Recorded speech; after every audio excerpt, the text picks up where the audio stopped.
Donc bienvenue à cette troisième conférence de cette petite série de conférences qui est une nouveauté, hein. Enfin, le salon est une nouveauté, du coup ces conférences sont une nouveauté. Troisième sujet de la journée. Alors ce matin on était très changement climatique, bilan carbone et adaptation pour ceux. Alors j'en vois qui sont déjà là pour la troisième conférence, hein, motivés.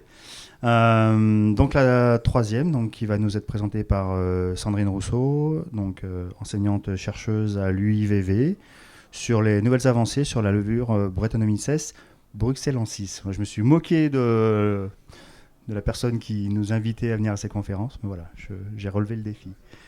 Diction parfaite. Merci. Donc je vous rappelle, hein, c'est un format simple, hein, c'est une demi-heure de présentation, un quart d'heure de questions.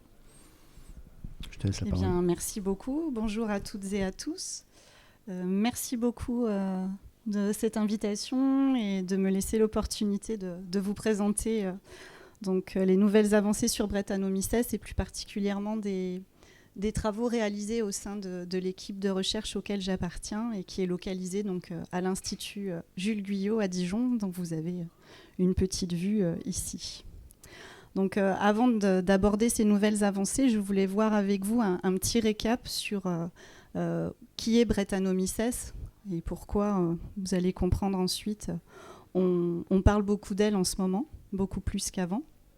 Alors tout d'abord, sa niche écologique, eh bien, si on regarde au vignoble, en fait, ce n'est pas une levure de vignoble, hein. C'est une espèce qui est minoritaire, qu'on utilise des techniques classiques de microbiologie ou des techniques, je dirais, moléculaires. On la détecte, bien entendu, mais vraiment en faible quantité.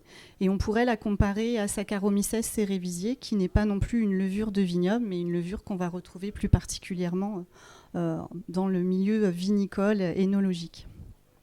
Alors justement, si on bascule sur la cuverie, on a eu l'opportunité il y a quelques années, lors d'une thèse réalisée par Hani Abdo, qui a été financée par la région et le BIVB, de pouvoir faire de la collecte d'échantillons dans une nouvelle cuverie avant la première année de l'arrivée de la vendange. Et donc, vous voyez qu'on avait une quantité de micro-organismes qui ont été détectés, là encore par biologie moléculaire, qui permet d'être plus précis et plus fin dans la détection. Et puis, Deckera, hein, qui est la forme sexuée de Brettanomyces en termes de classification au niveau des levures. Eh bien, lors de cette première année, avant l'arrivée de la première vendange, le matériel était neuf, hein, les sols, les murs aussi, eh bien, on ne l'a pas détecté. En revanche, au bout de 2 années et 2 millésimes en termes de vinification, eh bien, bruxellensis était détectée systématiquement et persistait potentiellement d'une année sur l'autre. Donc elle est potentiellement amenée par la vendange, bien entendu, mais surtout, a priori, elle s'adapte au milieu vin, au milieu énologique, et ensuite elle peut s'y multiplier et s'y installer. Ce qui fait que lors de cette étude, on l'a détectée sur le sol, les murs, le matériel vinaire, hein, différents types de matériel. Et dans d'autres études, elle a même été retrouvée dans l'air. D'autres chercheurs ont mis aussi en évidence que la drosophile, hein, la mouche des vendanges, que vous connaissez plus particulièrement sous ce terme, est attirée par des composés qui sont sécrétés par différentes levures, comme Saccharomyces cerevisiae, mais également par Brettanomyces, et que ces mouches des vendanges, en allant chercher ces composés, eh bien, transportent ces levures, ce qui pourrait expliquer la dissémination aussi à l'intérieur des cuveries. Alors, si on passe l'étape vinification sur l'étape d'élevage, eh bien, en cave, on a retrouvé Brettanomyces à différents endroits et plus particulièrement sur les fûts, donc au niveau des lits, à l'extérieur, à l'intérieur des fûts, dans les zones nettoyage, dans le matériel vinaire et dans du vin en cours d'entonnage dans différentes structures. En revanche, on a cherché un petit peu partout, en tout cas dans notre étude, sur 3 caves. Dans 3 caves, on a mené cette étude et on n'a rien détecté sur le sol, le mur et dans l'air. Et également, dans d'autres études, c'est plus sur le matériel qui est en contact avec le vin. Par contre, on a pu faire un suivi, hein, on a joué un petit peu au détective. On a pu suivre des individus et trouver que certaines levures Brettanomyces, si elles étaient présentes sur du matériel vinaire, étaient capables de contaminer un autre matériel. Et puis à partir de ce matériel contaminé, elle pouvait aussi contaminer d'autres fûts et du vin bien entendu. Que la contamination pouvait aussi se faire entre fûts ou de fûts à vin et de vin à fûts aussi. Donc on a des transferts et des contaminations qui sont possibles au cours des entonnages, voire même après l'entonnage, grâce au matériel vinaire et au fût. Et puis autre particularité qui explique peut-être ses capacités de persistance, c'est une étude qui a été réalisée dans le Bordelais par nos collègues sur différents châteaux. Et en fait, ils ont étudié différents vins de ces propriétés depuis 1909 jusqu'à 2014. Et ils ont fait des prélèvements dans différents millésimes de ces différents vins. Et si on prend par exemple le château F, vous voyez ici que en 1924-25, on a retrouvé des individus Brettanomyces. Et en fait, on a retrouvé les mêmes individus en 2014. Donc c'était dans un autre vin de la même propriété, mais en 2014. Mais les mêmes individus. Donc indiquant qu'il y avait récurrence et persistance de ces mêmes individus dans le même château sur des vins différents, donc des contaminations qui pouvaient revenir. Donc ces interrogations par rapport à la problématique Brettanomyces, ces différents résultats, nous ont permis de se dire, mais voilà, elle présente sûrement des capacités de persistance qui sont liées à ces métabolismes. À quoi est-ce dû ? Alors dans la littérature, on connaît déjà beaucoup de choses décrites sur Brettanomyces. Elle est adaptée à la matrice. On sait qu'on va retrouver différents types de Brettanomyces en fonction de la matrice vin, du bioéthanol, du kombucha, de la bière. Donc on sait qu'elle est adaptée à ces différents environnements. Par contre, une Brettanomyces de bière est moins adaptable à du vin et inversement. Et même de vin à vin, on a vu au laboratoire lors d'expérimentations qu'elle n'était pas adaptée systématiquement à tous les types de vins. Donc une Brettanomyces de Bourgogne a du mal à se développer dans un vin du Languedoc et inversement. Par contre, elle a de faibles besoins nutritionnels et ça, c'est une capacité à persister importante, dans le sens où pas besoin de beaucoup d'azote, de carbone pour se développer. Et puis, selon la souche, donc là, selon l'individu, Brettanomyces est tolérante à l'éthanol. Et on peut trouver des souches qui sont aussi tolérantes à l'éthanol que des Saccharomyces cerevisiae. Au niveau des pH aussi, elle peut tolérer des pH assez bas et puis même élevés. Donc, par rapport aux conférences qu'il y a eu ce matin sur l'évolution climatique et le changement de matrice entre des vins qui vont être avec des concentrations en éthanol élevées et des pH élevés, Brettanomyces, ça lui fait pas peur. Je vous montrerai ça tout à l'heure. Et puis au SO2, on sait, on a différents travaux, dont les travaux des collègues bordelais qui ont montré cette capacité de Brettanomyces à tolérer du SO2 et à des doses extrêmement élevées. On est sur des 0,6 mg/litre de SO2 actif, moléculaire, voire plus, où la présence de ce SO2 n'a aucune influence sur la croissance. Presque pas de phase de latence marquée et une croissance comme s'il n'y avait pas de SO2. Donc là encore, une problématique compliquée pour la profession entre cette tolérance au SO2. Une autre capacité potentielle à persister, c'est un état qui est décrit chez différents micro-organismes. Et plus particulièrement, il a été étudié chez Brett au sein de notre laboratoire, c'est l'état viable non cultivable. Donc c'est cette capacité que Brettanomyces a de se mettre en dormance, si on peut le dire comme ça. Elle est active métaboliquement, donc elle a une vie. En revanche, elle ne se cultive pas. Donc problématique quand on fait parfois des analyses microbiologiques classiques avant une mise en bouteille. On ne la détecte pas parce qu'elle est en état viable non cultivable. Et une fois la mise faite, eh bien, on la détecte à nouveau en ouvrant la bouteille et on sentant les odeurs caractère Brett que vous connaissez. Alors, on avait déjà vu au laboratoire ces différents états, ces différentes capacités, et puis on s'est posé des questions. Car le mode de vie le plus développé chez les micro-organismes, ce n'est pas le fait d'avoir une suspension cellulaire, des cellules qui sont dans dans un liquide. Le mode de vie le plus développé, c'est le biofilm. Alors vous en connaissez tous un, c'est la plaque dentaire. Le mode de vie biofilm aussi a fait des dégâts, et fait toujours des dégâts, hélas, dans les hôpitaux, avec les maladies nosocomiales qui permettent de transmettre des germes pathogènes, et dans des industries agroalimentaires où on a des biofilms qui sont récalcitrants au nettoyage et qui peuvent avoir des impacts forts de contamination. Donc un biofilm, qu'est-ce que c'est ? Eh bien, ce sont des cellules qui, à un moment donné, vont... donc ici, c'est un biofilm de levure, plus particulièrement, qui vont adhérer sur une surface biotique ou abiotique. Donc ça peut être de l'inox, mais ça peut être aussi une autre surface. Et puis, au bout de quelques temps, eh bien, il y a une phase irréversible et ces cellules vont adhérer et vont carrément émettre des formes cellulaires différentes, des ifs ou des pseudo-ifs, qui vont être à l'origine de l'intégrité structurale du biofilm, donc créer un réseau, un maillage, qui va rendre ce biofilm solide et qui va adhérer au support. Après cette phase d'adhésion et de début de développement, on a une vraie phase de croissance et de maturation. Et ces cellules vont sécréter tout ensemble ce qu'on appelle une matrice, comme une espèce de gang dans lequel ces cellules vont être englobées, qui va être constituée de différents éléments, protéines, sucres, etc. Ça va permettre une rétention d'eau, une rétention de nutriments.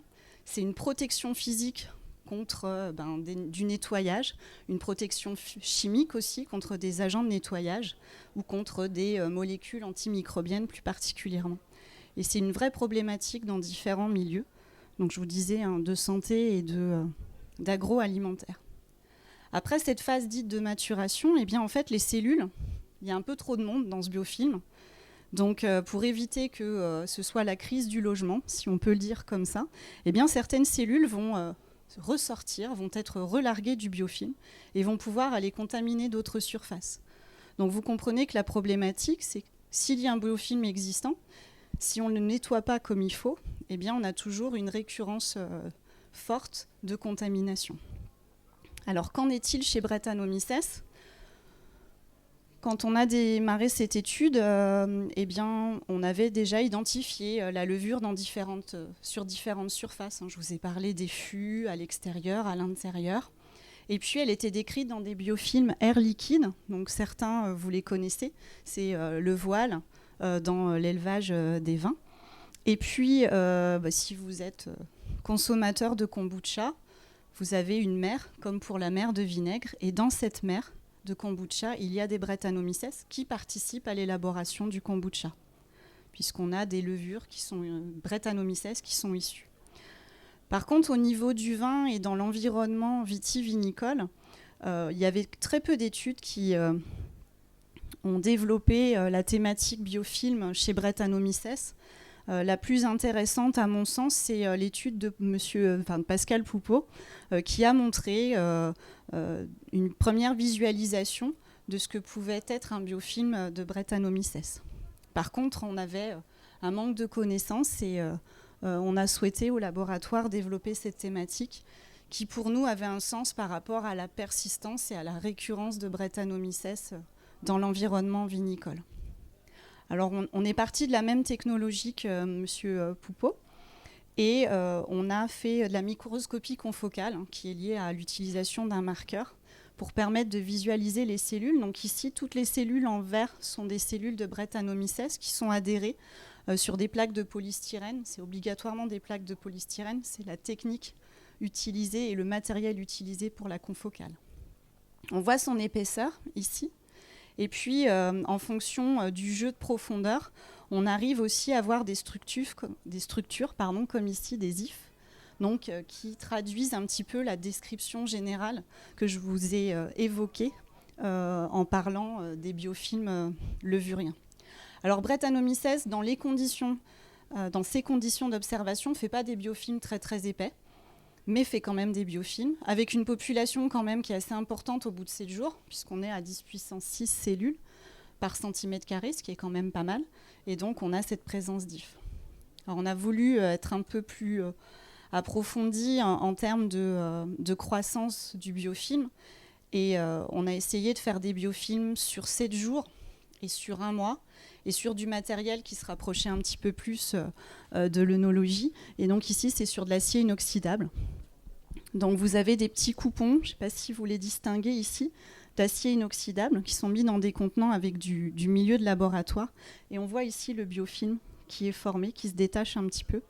Et en fait, quand on passe à de la microscopie électronique à balayage, eh bien, on voit ces structures, ces filaments, et on voit ce maillage et ce réseau, alors énormément sur 1 mois, qui montre un petit peu la solidité de ce biofilm. Alors, on a des cellules végétatives classiques, mais on a aussi ces cellules filaments qui donnent cette structure classique d'un biofilm.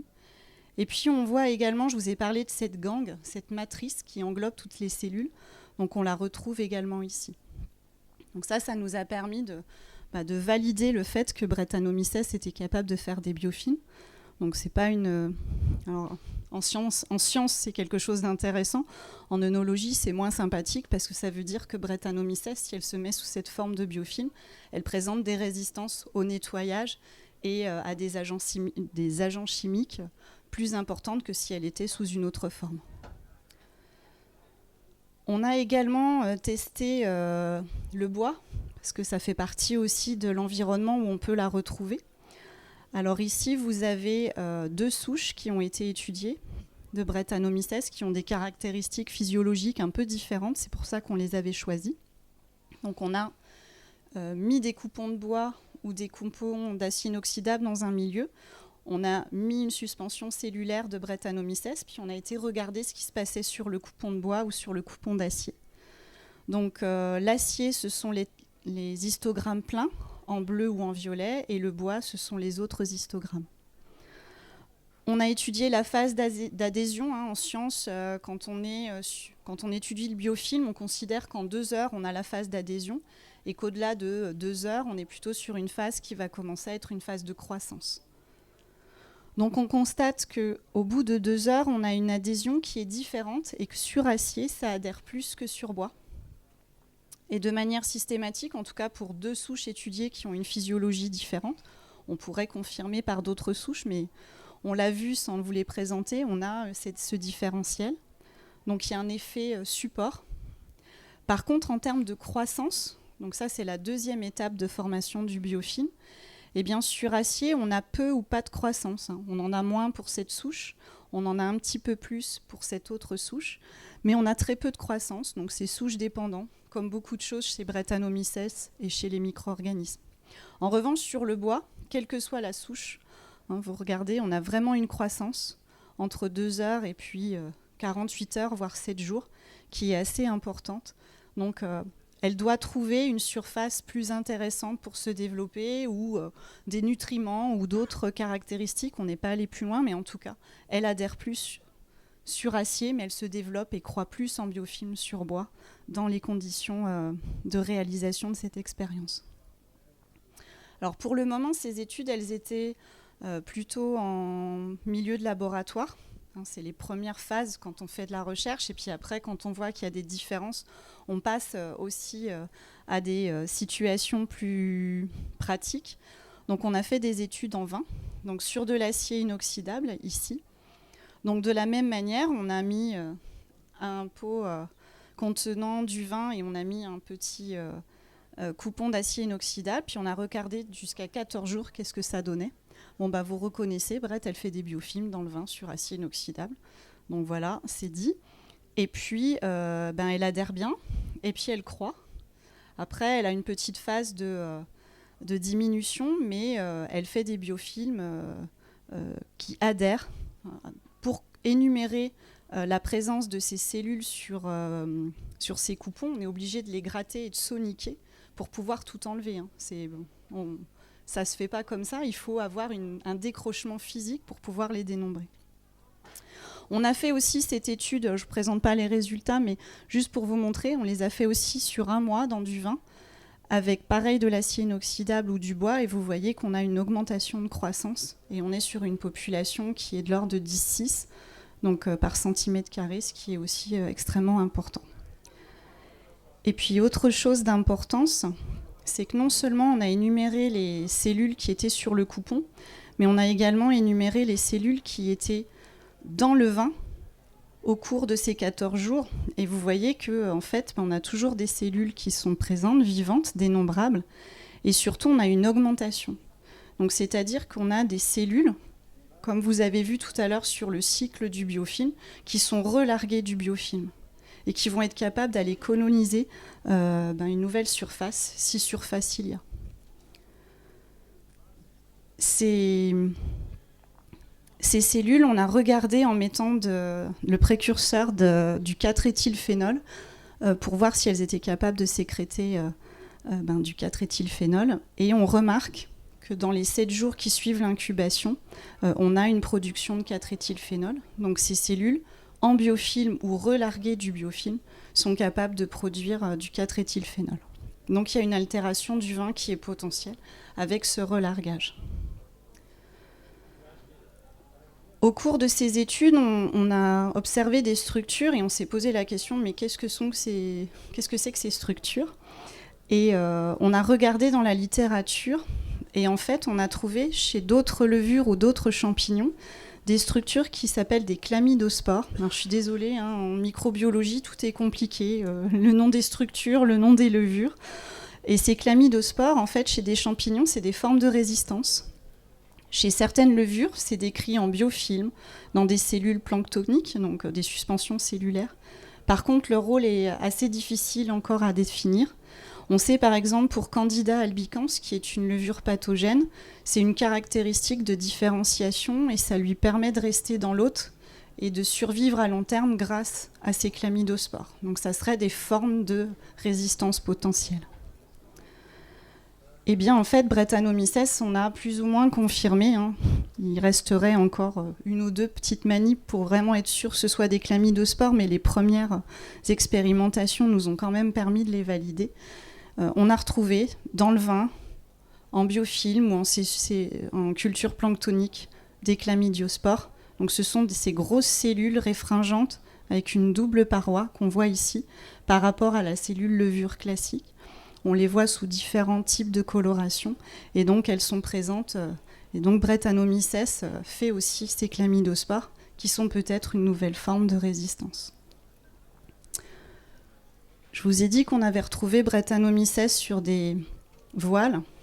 On en a provoqué et formé dans du milieu de culture. Vous voyez, c'est cette surface ici. Eh bien, quand on regarde au microscope et qu'on grossit, on retrouve aussi ces chlamydospores. Les levures, elles sont capables aussi de faire des colonies très complexes qui sont assez esthétiques. On pourrait les mettre au mur, au moins dans mon bureau peut-être, faudra que j'y pense. Et en fait, quand on analyse ces structures un peu complexes, ces colonies complexes, on retrouve aussi des chlamydospores. Alors souvent, ces colonies complexes ou ces interfaces liquides-air sont dans des situations de longue vie.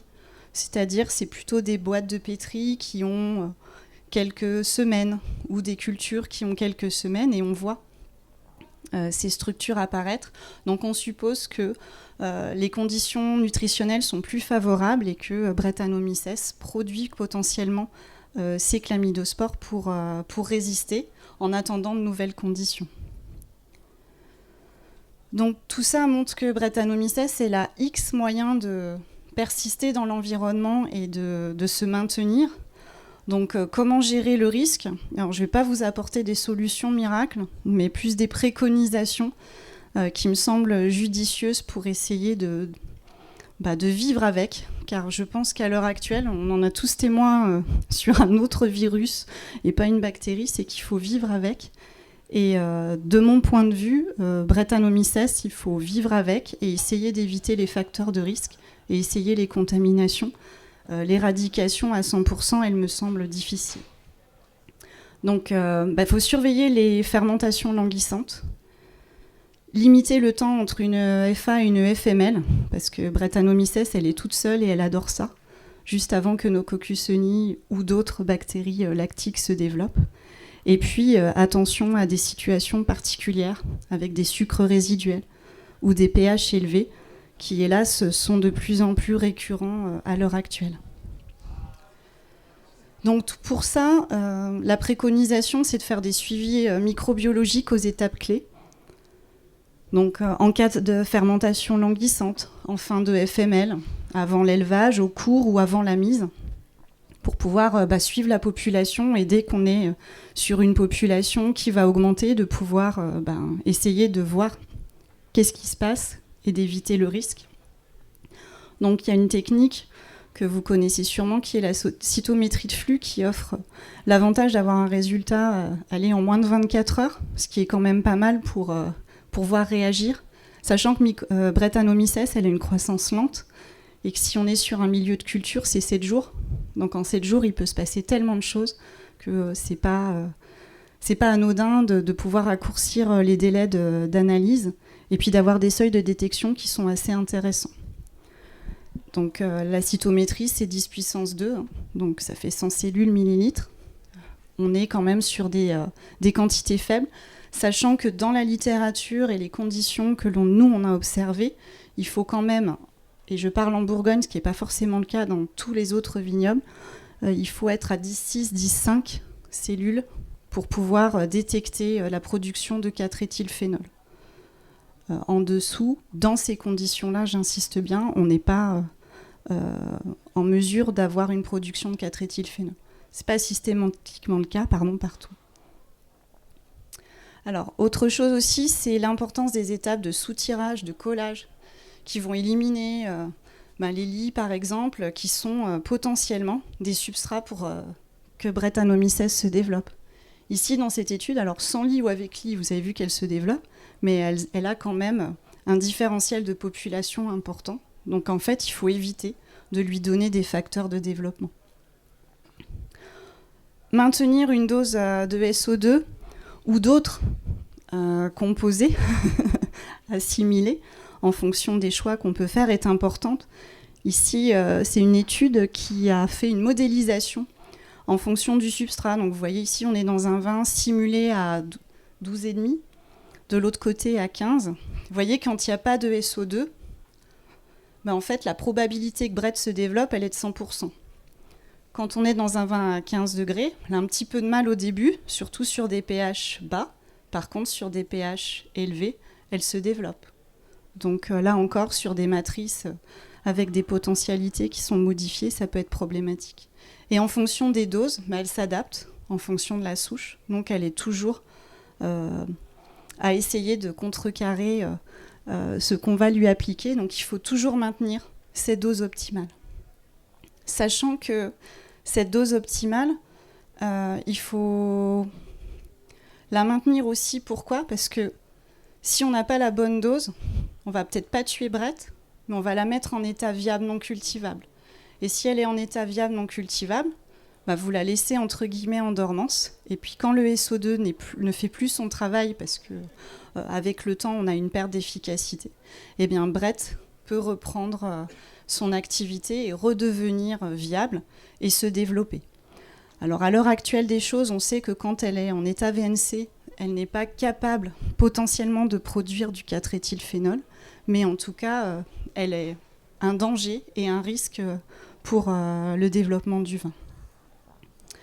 Donc pour finir, je dirais que pour résumer, on a une diversité génétique très importante de Brettanomyces, parce que certaines tolèrent l'éthanol, d'autres le SO2, d'autres se développent avec des pH plus élevés ou plus faibles.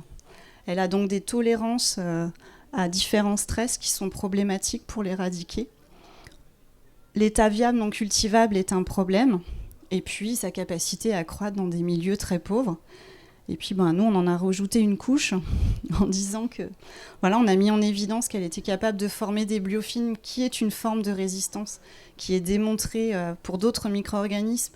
Et une collaboration avec Interrone nous a montré que sous cette forme biofilm, des méthodes chimiques de nettoyage n'étaient pas 100% efficaces.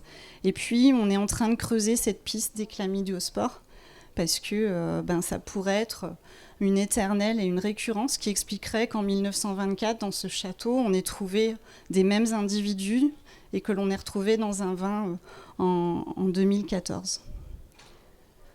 Donc surveiller, faire des suivis microbiologiques et puis faire voilà, le vivre avec. Alors, je ne sais pas si c'est vraiment ce que la profession a envie d'entendre, mais je pense que c'est ce qu'il y a de plus réaliste, parce que dans les environnements où elle se trouve, on ne peut pas tout éradiquer, on ne peut pas tout stériliser, et ce n'est pas une bonne chose non plus.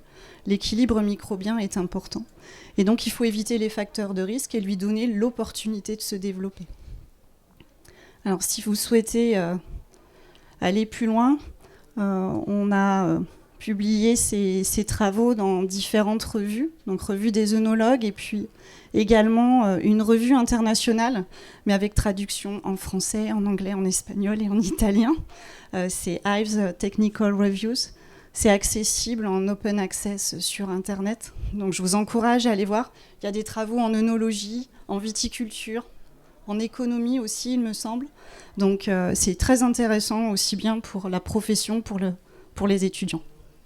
Et puis il y a une petite plaquette qui est sortie. Il y a eu un groupe il y a quelques années. C'était le groupe national de recherche de lutte contre Brett. On a fait une petite plaquette, c'est un guide de gestion.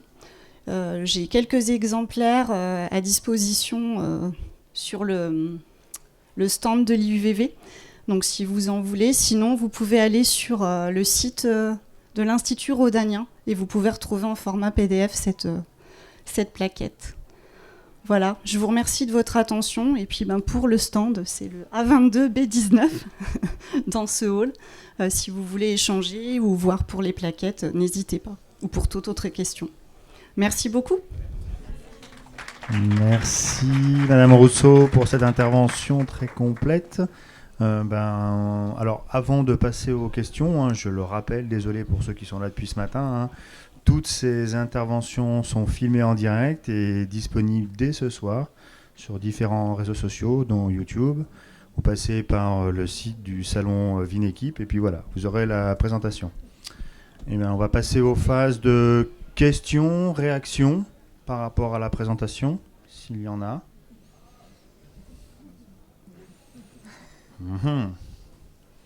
14h30, allez. Désolé, on va passer par le micro parce que pour la captation vidéo. Une question, est-ce que l'eau ozonée a un effet sur les biofilms pour le nettoyage du matériel vinicole notamment? Alors, je ne peux pas vous répondre parce qu'on n'a pas fait de test là-dessus. Les travaux sur les biofilms, c'est 3 ans d'études parce que comme je vous l'ai dit, Brett, c'est une levure qui est très très lente pour se développer. Il faut caler toutes les manips pour qu'on soit dans des états physiologiques précis pour pouvoir faire développer le biofilm. Donc on a surtout travaillé sur la caractérisation des biofilms. Je n'ai pas tout présenté, même si on avait 30 minutes, ce qui est très bien. Mais pour le moment, non, on n'a pas fait de test. Ce que j'aimerais essayer de suite, c'est le SO2 déjà directement. Et puis sur les chlamydospores, je voudrais essayer de tester le SO2 pour voir si ça fait quelque chose ou s'il faut passer tout de suite à d'autres techniques de chaleur ou d'autres moyens. Mais pour le moment, je n'ai pas de réponse à vous donner. Je suis désolée. Une autre question, une autre réaction?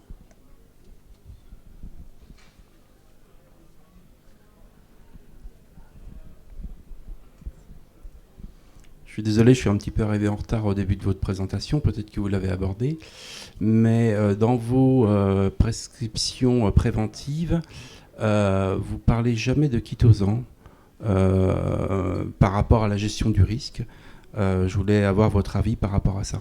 Alors, si, bien entendu. Alors, en préventif, oui, mais surtout en curatif. Une fois qu'on a une contamination, c'est quand même un des moyens qui sont préconisés. Donc moi, j'étais plutôt sur l'avant, c'est-à-dire éviter d'avoir la contamination, sachant qu'il y a une étude bordelaise qui a mis en évidence qu'en fonction de la souche, on avait des résistances différentes au chitosan. Donc ça pourrait peut-être pas être 100% un moyen en fonction des situations. C'est toujours pareil. A priori, cette étude montre que les souches qui sont faiblement impactées par le chitosan sont fortement impactées par le SO2 et inversement. Oui. Par contre, par rapport à l'utilisation d'un chitosan préventif qui nous permettrait d'éviter ces formations de biofilms, d'avoir un développement de Brettanomyces, à votre avis, est-ce que ce serait une solution ? Alors, d'avoir de la prévention, pourquoi pas. Sur les biofilms, là encore, hein, comme on est sur les premières études biofilms, vin, support bois, support inox, j'ai pas de retour et de tests qui ont été mis en place pour le chitosan, mais ça pourrait très bien être des choses qui soient testées justement pour voir si ça peut inhiber ou déstructurer le biofilm et l'empêcher de se développer ou de maturer. Tout à fait. Ça, c'est des possibilités parce qu'on a...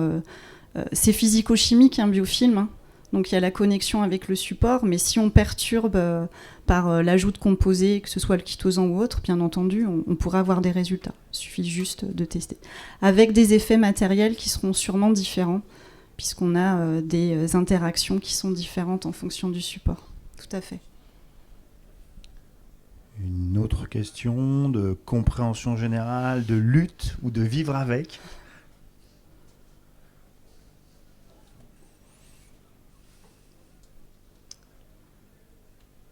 Peut-être. Oui.